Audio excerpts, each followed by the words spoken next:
on To the Point. A multi-million-dollar lawsuit settlement involving the controversial high-speed rail project and how one California lawmaker is hoping to change access to the documents relating to it.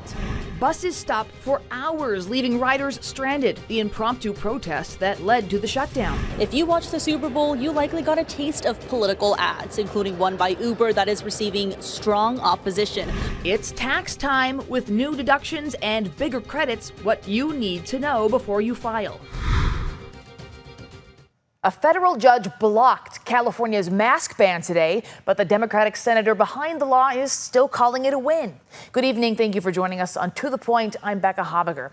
We're talking about the bill introduced last year by State Senator Scott Wiener. Now, in her 30-page ruling, the federal judge said California does have the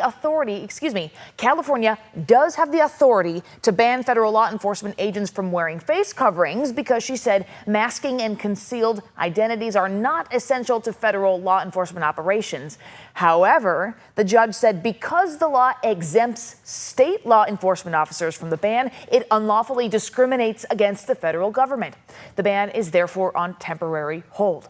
Well, Senator Scott Wiener immediately announced new legislation to include state officers in the ban, saying he believes once the ban applies to all officers, the federal judge will allow it to move forward. Now, in a statement on social media tonight, Attorney General Pam Bondi also called today's ruling a victory, saying in part, quote, "These federal agents are harassed, doxxed, obstructed, and attacked on a regular basis just for doing their jobs. We have no tolerance for it. We will continue fighting and winning in court for President Trump's law and order agenda, and we will always have the backs of our great federal law enforcement officers." Well, it's a project over budget and behind schedule. And tonight we're learning the High-Speed Rail Authority recently approved paying more than $500 million to settle a civil lawsuit. It comes as a state lawmaker proposes a bill about high-speed rail audits and reviews and how those can be accessed. ABC 10's Jeannie Nguyen is here to explain. Becca, the more than $500 million settlement was for a change order, which means changes within an original contract agreement with a design company. Now, the amount was decided in a closed session meeting, and while California Democratic lawmaker is hoping to make the process more transparent, Republicans are pushing back, saying this is a waste of taxpayer dollars. Negotiate and finalize an appropriate settlement change order with DFJB up to an amount of $537.3 million. During a January high-speed rail board of directors meeting, more than $500 million was approved to settle with a company contracted to design portions of the project. The settlement is frustrating, right? As a taxpayer myself, not just a legislature, as a taxpayer, I want to see our dollars put to good use. Understanding the delays and frustrations around the high-speed rail project, Democratic Assemblymember Lori Wilson introduced AB 1608 to provide more tools for the Office of the Inspector General to do audits on the project. The project is delayed, and the whole point of the Office of Inspector General's existence is to address those things and be the eyes and the ear for the community. But the bill's language includes a section that says it would prohibit the Inspector General from making a report public if it determines the report would in part, quote, reveal weaknesses that could be exploited by individuals. Any type of legislation that says you can't disclose this information to the public, there's a reason why people are going to worry about that. Republican Assemblymember David Tongipa says the last thing we need is more secrecy on a project that has gone over budget and past deadline. I think especially when it comes to change order fees in high-speed rail is why we need more transparency. The authority didn't do the early necessary works, knowing where the easement lines were, knowing to remove the power lines, and getting the plots ready for work to be done. But Assemblymember Wilson reiterates her intention for the bill is transparency and says she's open to amendments to the bill. Weakness is a normal audit term, but it's not legally in the language. And so we want to make sure that we tighten that up, and I'm happy to do that. And that's the point of the legislative process, is the author knows what they intend to do, and then others say, well, wait a minute, this is what that means to me. And then you tighten it up to be sure. A spokesperson with the High-Speed Rail Authority provided ABC 10 with a statement about the settlement change order that says, in part, the action reflects the authority's commitment to delivering urgency and accountability and resolved claims and ties payment to achieve defined milestones to complete work necessary to accelerate track laying this year. You can find the full statement on our website at abc10.com. Becca. Jeannie, thank you. Well, the largest public transit agency in San Joaquin County is bringing bus service back in phases tonight after almost 4 hours today where buses came to a stop. This was the scene most of the day at downtown Stockton Transit Center outside San Joaquin RTD's headquarters. Now, according to the union that represents RTD operators and mechanics, several employees staged a walkout-style protest to give public comment at a board meeting in support of CEO Alex Clifford. The meeting was announced Friday night and had 3 agenda items, including public employee discipline, dismissal or release, and the appointment of an interim CEO. CEO Alex Clifford told us today that he was placed on paid administrative leave, and according to him, it's a step under his contract toward termination. We had some minor inconveniences to some customers out there. I'm sad about that part, but it's a one-time thing for a pretty major event occurring at this agency. This is significant to take a CEO out for no reason whatsoever. Stockton's mayor released a statement today critical of Clifford for the service stoppage. We reached out to RTD for confirmation on the meeting results and for a statement on the protest, but we have not yet heard back. Well, politics and sports don't often go hand in hand, perhaps though more now than in the past. But an ad for a new ballot measure Uber is pushing has people talking up and down the state. ABC 10 State Matters political reporter Jenny Ha explains why. It's a ballot initiative already contentious and only likely to become more expensive and political, with powerful money and political groups behind the measure, as well as its countermeasures. The billboard lawyers make millions, while Californians are left broke and broke. This is the political advertisement you may have seen during the Super Bowl, a $1 million statewide ad backed by the rideshare company Uber and a group called A More Affordable California. It's part of a ballot initiative, the Preventing Accident Victims from Self-Dealing Attorneys Act of 2026. Their proposal is essentially to limit attorneys' fees. The ballot measure would change state law to cap attorney payouts at 25% in car accident cases. Nathan Clegg, spokesperson for the campaign, tells us, quote, capping attorney fees, banning kickbacks, ending inflated medical billing, and putting in place whistleblower protections will protect auto accident victims in addition to reducing costs for consumers. Meantime, Trying to stop car crash victims from holding them accountable. that's an ad for 3 competing ballot measures by the group Alliance Against Corporate Abuse. Consumer Attorneys of California is behind the opposition. Their concerns with Uber's initiative? Essentially, it makes it harder for people to get the legal representation they need to take Uber to court if they get assaulted or if they get into an accident. Consumer Watchdog, a coalition member of the opposition campaign, explains why. Medical costs and attorney fees all come out of 25% of the award. And therefore, you're not going to get an attorney to take the case, and you're probably not going to get your medical bills because the insurance company's not going to want to pay you. The opposition also scored Super Bowl airtime, but their ad, aimed at holding Uber more accountable for reported sexual assault cases, aired in Sacramento and Fresno. They say it was pulled from the San Diego media market. It was not immediately clear why. On the countermeasures, the Uber initiative says, in part, when it comes to, quote, emergency lawyers, quote, it doesn't surprise us that they are frantically trying to avoid accountability and continue their predatory practices. So it's the powerful rideshare companies against the powerful state plaintiff trial lawyers. Are both very strong, both in the legislature, but also their pocketbooks are quite large. And the political implications are why this may be a movement directly to voters rather than through the legislature. Have the voters vote on it because they don't think that there is a legislative deal to be had. Jenny Ha, ABC 10. We asked Governor Newsom for his response to the measures. A campaign spokesperson said he has not yet weighed in on those. Well, a long-awaited deposition ends in frustration. Why Ghislaine Maxwell refused to answer questions and how new Epstein documents are raising fresh questions for Washington. Plus, tax day is coming fast, and your refund could be bigger this year. The new deductions and credits you should know before you go about filing. We've enjoyed a taste of spring, but spring is now over. We've got 2 weather impact alerts. The first one begins tomorrow, but a bigger storm this weekend. I've got a full look at the forecast after the break. But first, in other headlines tonight, tens of thousands of Kaiser healthcare workers and nurses are entering week 3 of a strike. Negotiations continued today, and workers say they're hopeful to find common ground and return to work. People on a local picket line say today is the first day both sides have sat down for bargaining talks since this strike began 2 weeks ago. We believe our mom is still out there. We need your help. Today Show host Savannah Guthrie releasing another video today as the search for her mom, Nancy, is now in its 9th day. Investigators say there are still no suspects or leads in the desperate search to find the 84-year-old.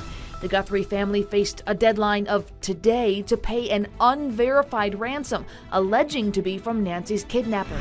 More than 700 measles cases are reported so far this year in the U.S. That's according to recent CDC data. Officials say almost all the cases in the U.S. are tied to ongoing outbreaks in pockets of under- or unvaccinated communities. The CDC says 20 states have reported cases, including California. Health officials urge Americans to get vaccinated. Well, after a warm spring-like weekend, we're about to get a reminder that yes, it is still winter. This is a live look at Heavenly Ski Resort, where changes are coming starting tonight.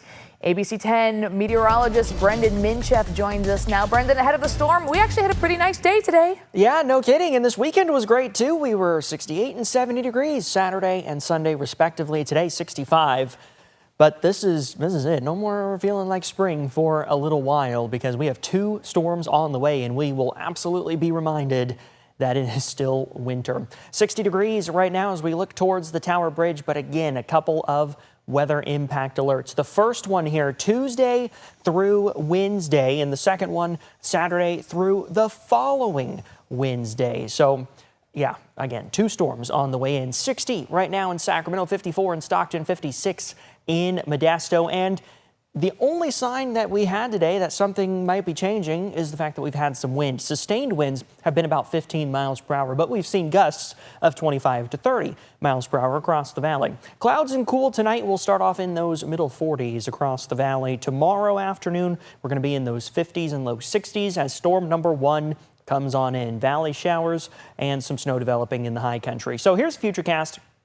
Not really anything in the valley tonight, but as we head through tonight and into tomorrow morning, we'll have some scattered cirrus snow showers. But again, the valley is dry. So your morning commute is dry, but as we head through the afternoon, we're going to start to see more snow and more rain. So grab the umbrella, the rain jackets. It'll be a wet evening commute tomorrow. This is 8 o'clock on Tuesday. Now 3 a.m. on Wednesday, snow in the high country, off and on showers in the valley. That continues through Wednesday afternoon before it starts to taper off Wednesday evening. But that is, again, only storm number 1. Dry Thursday, dry Friday. Here comes the next system by the time we get to Saturday. Rain and snow developing. This is Valentine's Day, Saturday afternoon. This is Sunday afternoon. Plenty of rain, plenty of snow. This continues through Monday and through Tuesday and through Wednesday. So this first storm, up to about an inch of rain in the valley, wind gusts up to about 35 miles per hour, snow levels falling to about 5,500 feet with up to a foot of snow at the passes. Yes, the models have upped this storm since the weekend, but really, Saturday, the 14th through Wednesday, the 18th, up to 3 inches of rain in the valley, 50-mile-an-hour wind gusts, 7 feet of snow at the passes, and we could see a dusting of snow down to 2,500 feet. Lots of weather impact alert days. Sunday will not be 61. It'll be in those low 50s. Becca. Well, fall spring was nice while it was here, right? Well, still ahead, lawmakers are back in Washington with just days to avoid a shutdown at Homeland Security. Democrats are pushing immigration reforms, Republicans signaling possible compromise. And the April 15th tax deadline is coming up. From a higher standard deduction to bigger breaks for families and workers. What could save you money? Welcome back. Lawmakers questioned Jeffrey Epstein co-conspirator and convicted sex offender Ghislaine Maxwell today. Her closed-door virtual deposition before the House Oversight Committee was described by the committee chair as disappointing because she didn't answer any questions, instead pleading the fifth. ABC's Christiane Cordero has the latest from Washington. Today, the House Oversight Committee's closed-door deposition of Ghislaine Maxwell ended with no more answers than when it started. Maxwell pleading the fifth and refusing to address lawmakers' questions. What we did not get were any substantive answers to the questions that were asked that would advance our investigation. Maxwell is serving a 20-year prison sentence for exploiting and abusing girls as young as 14 years old with Jeffrey Epstein. The DOJ's latest 3 million-page trove of Epstein files is now available for lawmakers to view firsthand, unredacted. I went over there and I was able to determine, at least I believed, that there were tons of completely unnecessary redactions in addition to the failure to redact the names of victims, and so that's troubling to us. In the latest batch of files, new questions are emerging about Commerce Secretary Howard Lutnick, who was referenced several times years after Lutnick said he distanced himself from Epstein. ABC's Jay O'Brien asked Comer today if the Oversight Committee plans to subpoena Lutnick. He didn't commit either way. We're interested in talking to anyone that might have any information that would help us get justice for the survivors. Several lawmakers, including at least one Republican, are now calling on Lutnick to resign. A Commerce Department spokesperson tells ABC News Lutnick and his wife met Epstein in 2005 and had very limited interactions with him over the next 14 years. Christiane Cordero, ABC News, Washington. Lawmakers returned to Washington today with just days to find a funding solution on the Department of Homeland Security. Democrats are demanding reforms to federal immigration enforcement. House Minority Leader Hakeem Jeffries says Democrats are standing firm on their demands. Lawmakers have just days to find a DHS funding solution or see the agency shut down. The deadline is Friday. Democrats' list of requirements for a bill to fund DHS and reform ICE include requiring immigration enforcement agents to wear body cameras and remove face masks, among other conditions. We know that ICE is completely and totally out of control. They've gone way too far, and the American people want them reined in. Because immigration enforcement should be fair, it should be just, and it should be humane. Certain Republican lawmakers have indicated openness to some of Democrats' demands. When I was mayor of Miami-Dade County, we put body cameras on all Miami-Dade County police. Putting what agency you're from, I have no problem with that. It's important to note missing Friday's deadline would not cause a full government shutdown, as the deadline is for an agreement to provide funding just for DHS. Well, you've likely received your tax documents by now. That means the clock is ticking to file your taxes. The Trump administration has made a lot of changes with the so-called Big Beautiful Bill. That could mean a lower tax bill and higher refund for filers. Reporter Jen Sullivan explains. The deadline to file your 2025 taxes is quickly approaching. I would just get it done as soon as possible. Lisa Green-Lewis is a CPA and tax expert with TurboTax. Here's what she says you need to know. First, a higher standard deduction. That means more of your money is shielded from federal taxes. For single filers, it increases to $15,750, up from $15,000. For married couples filing jointly, it increases to $31,500, up from $30,000. Second, a higher state and local tax deduction, commonly known as SALT. It allows you to deduct your state and local income taxes or your state and local general sales taxes.